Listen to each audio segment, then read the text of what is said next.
Hypnotics की continuity का अगला लेक्चर है ये, जिसमें हमने लास्ट टाइम पढ़ा था बेंजोडाइज़ेपिन्स। अब हम पढ़ेंगे बारबिचुरेट्स। बारबिचुरेट्स के बारे में मैंने बताया था कि बारबिचुरेट्स जो हैं अब ज़्यादा कॉमनली यूज़ नहीं होते हैं। इसके कुछ रीजंस हैं।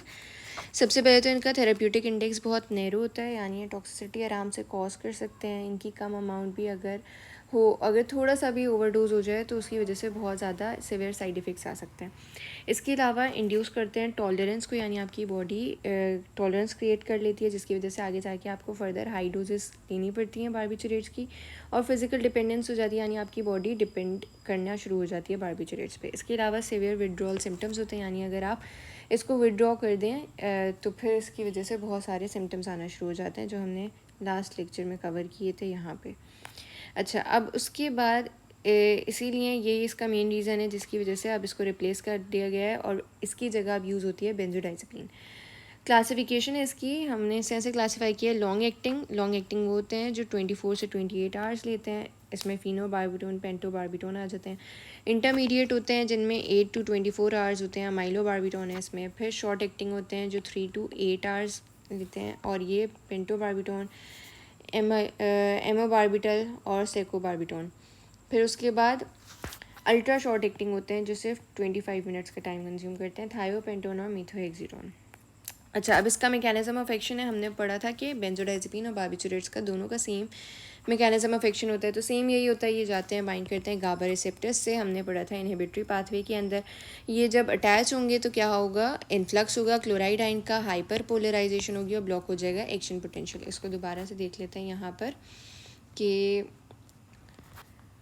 यहाँ पर गाबा रिसेप्टर्स हैं, यहाँ आके बारबिचुरेट्स बाइंड कर जाएंगे इस रिसेप्टर से। जैसे ही इस रिसेप्टर से बाइंड करेंगे, यहाँ पर क्लोराइड चैनल्स होते हैं तो ये ओपन हो जाएंगे, यहाँ पर क्लोरीन का इन्फ्लक्स होना शुरू हो जाएगा। मेम्ब्रेन के बाहर पॉजिटिव चार्ज होता है, यहाँ पर नेगेटिव चार्ज होता है, क्लोरीन के ऊपर भी नेगेटिव चार्ज होता है। तो जितना ज़्यादा इन्फ्लक्स होगा क्लोरीन का, उतना ज़्यादा नेगेटिव चार्ज जनरेट होना शुरू हो जाएगा। इसकी वजह से इनहिबिशन हो जाएगी, और किस तरह से होगी, हाइपर पोलराइजेशन होना शुरू हो जाएगी, एक्शन पोटेंशियल ब्लॉक हो जाएगा और इनहिबिटरी पाथवे पूरा कंज्यूम हो जाएगा।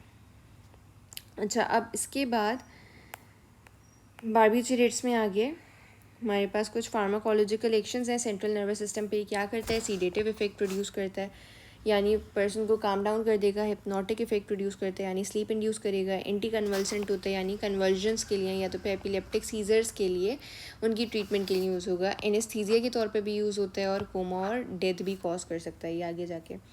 अच्छा, रेस्पिरेटरी सिस्टम पे क्या होता है, hypoxic and chemo receptic response in carbon dioxide, यानी ऑक्सीजन की डेफिशिएंसी होना शुरू हो जाती है।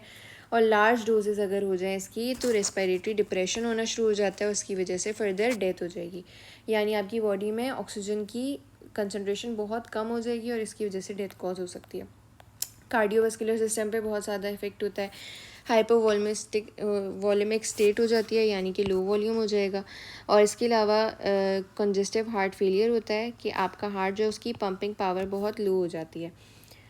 इसके अलावा कार्डियोवास्कुलर कोलैप्स हो सकता है। कार्डियोवास्कुलर कोलैप्स क्या होता है, loss of sufficient cerebral blood flow to maintain consciousness due to acute dysfunction of heart, यानी आपका हार्ट जो है वो सही से काम नहीं कर रहा होता है, जिसकी वजह से आपके सेरिब्रल एरिया तक, यानी ब्रेन के एरिया तक सही से ब्लड का फ्लो नहीं होता। अच्छा, अब इसके अलावा अगर लार्ज डोजेज़ हों तो फिर क्या होगा, सर्कुलेटरी कोलैप्स हो सकता है, यानी वही बात है कि आपके हार्ट के ऊपर बहुत ज़्यादा इफेक्ट प्रोड्यूस होना शुरू हो जाएगा, नेगेटिव इफेक्ट। स्केलेटल मसल्स पे क्या होता है, एनेस्थेटिक डोज रिड्यूस कर देती है मसल कॉन्ट्रैक्शन को, क्योंकि ऑब्वियसली हमने पढ़ा था कि ये इनहिबिटरी पाथवे को स्टिमुलेट कर रहा होता है। तो क्या होता है कि न्यूरोट्रांसमीटर जंक्शन की एक्साइटेबिलिटी जो होती है वो डिप्रेस हो जाती है, यानी इनहिबिशन कॉज हो रही है। इन सिंपल वर्ड्स, इनहिबिशन हो जाएगी, उसकी वजह से मसल कॉन्ट्रैक्शन रिड्यूस हो जाएगी। अच्छा, अब इसके बाद इसके थेरेप्यूटिक यूजेस हैं। एनेस्थीसिया के तौर पे यूज़ होता है, थायोपेंटल ज़्यादातर इसके अंदर यूज़ होती है। एंटी कन्वल्सेंट के तौर पे यूज़ होता है, यानी एपिलेप्सी की ट्रीटमेंट के लिए यूज़ होगा। सीडेटिव और हिप्नोटिक के तौर पे यूज़ हो रहा होता है। कुछ फार्माकोकाइनेटिक्स हैं इसके, वीक एसिड्स होते हैं, लिपिड सॉल्यूबल होते हैं, ओरली एब्जॉर्ब हो जाते हैं, और इसमें थायोपेंटोन जो है वो हाईली लिपिड सॉल्यूबल है। अच्छा, इसीलिए ये CNS के अंदर आराम से एंट्री हो सकती है इसकी, और कोई कॉन्सेप्ट होता है, लिवर में मेटाबोलाइज होगा, यूरिन में एक्सक्रीट होगा, और ये प्लेसेंटल बैरियर को भी आराम से क्रॉस कर सकता है। कुछ इसके साइड इफ़ेक्ट्स हैं, एडवर्स इफ़ेक्ट्स, तो ड्राउजीनेस कॉज करता है, कन्फ्यूजन कॉज करता है, हेडेक होता है। एटेक्सिया का मतलब होता है अनकोऑर्डिनेटेड मूवमेंट, यानी आप सही से मूव नहीं कर पाएंगे क्योंकि ऑब्वियसली कन्फ्यूजन कॉज कर रहा है। हाइपोटेंशन कॉज करता है, रेस्पिरेटरी डिप्रेशन कॉज कर रहा होता है। रेस्पिरेटरी डिप्रेशन अभी हमने पढ़ा था, हाइपोक्सिक कंडीशन हो जाती है। अच्छा, इसके अलावा हैंगओवर होता है, यानी सीडेशन रहती है अगर पर्सन अवेक हो जाए उसके बाद भी उसको सीडेटिव इफ़ेक्ट उसका ख़त्म नहीं होता। टॉलरेंस इसकी आना शुरू हो जाती है, यानी आपकी बॉडी जो है उसकी आदत होना शुरू हो जाती है। विड्रॉल सिम्टम्स होते हैं इसके बहुत ज़्यादा। Precipitation of acute attack of porphyria, blood disorder होना शुरू हो जाता है, एक special kind of blood disorder है जिसे पोरफायरिया कहते हैं। एलर्जिक रिएक्शंस होना शुरू हो जाते हैं, जिसमें यूट्रिक एरिया है, रेड इची स्किन के ऊपर पूरे रिएक्शंस होना शुरू हो जाते हैं, स्किन के ऊपर रैशेस आना शुरू हो जाते हैं।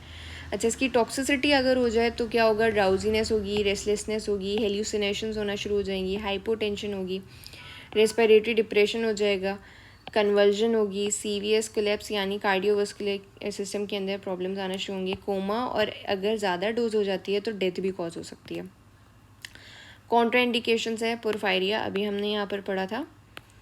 क्या होता है, ब्लड डिसऑर्डर्स, अगर किसी को ब्लड डिसऑर्डर ऑलरेडी है तो उसके अंदर कॉन्ट्रा इंडिकेशन, यानी कि उसको हम प्रिस्क्राइब करने से पहले कुछ प्रिकॉशनरी मेजर्स लेंगे। अगर किसी को एडिसन्स डिजीज़ है तो वहाँ पर ये रिएक्ट कर सकती है। ये एडिसन्स डिजीज़ क्या होती है, एड्रीनल कॉर्टेक्स जो होता है, आपका एड्रीनल ग्लैंड जो होता है वो प्रोड्यूस कर रहा होता है लो कॉर्टिसोल, और एल्डोस्टेरॉन भी बहुत कम क्वांटिटी में प्रोड्यूस करता है। कॉर्टिसोल और एल्डोस्टेरॉन दोनों हार्मोन्स हैं, तो इनकी कंसंट्रेशन लो हो जाती है, तो उसकी वजह से एक डिजीज़ कॉज होती है एडिसन डिजीज़।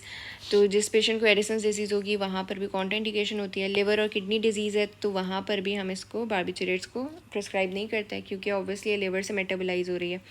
सिवियर एनीमिया है, एनीमिया भी ब्लड डिसऑर्डर होता है, रेड ब्लड सेल की काउंट बहुत कम हो जाती है। थायराइड डिसऑर्डर्स होंगे, या तो फिर माइसीनिया ग्रेविस, ये क्या होता है, स्केलेटल मसल की वीकनेस हो जाती है, तो ऐसे पेशेंट को भी नहीं देते। और एस्थमा वाले पेशेंट को भी हम बारबिचुरेट्स प्रिस्क्राइब नहीं करते, क्योंकि बारबिचुरेट्स ऑलरेडी क्या करवा रहे होते हैं, रेस्पिरेटरी डिप्रेशन कॉज करवाते हैं।